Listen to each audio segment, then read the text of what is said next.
Parents, আপনার বাচ্চার বয়স যদি 0 থেকে 4 বছরের মধ্যে হয় আর আপনি ওদের জন্য টয়স নিতে চাচ্ছেন, তাহলে এই গাইডলাইনগুলো অবশ্যই ফলো করুন। আমরা বাচ্চার জন্য ব্যাটারি অপারেটেড টয়স নিব না, যেখানে বাটন পুশ করলেই সেটা চলতে শুরু করবে। রেদার হ্যান্ড অপারেটেড টয়স নিব, যেখানে বাচ্চা হাতকে ইউজ করতে পারবে টু ম্যানিপুলেট দ্য টয়স।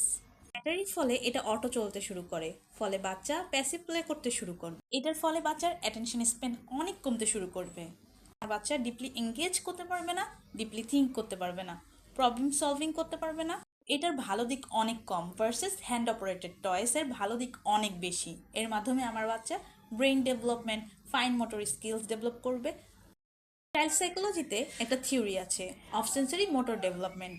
এখানেও ইনসিস্ট করা হয় বাচ্চার object permanence, spatial awareness, motor কোঅর্ডিনেশনের জন্য হ্যান্ড অপারেটেড টয়েস এর দরকার অনেক বেশি। ফিউ ব্যাটারি অপারেটেড টয়েস আর fine, but make sure that is a good balance of 80 to 20.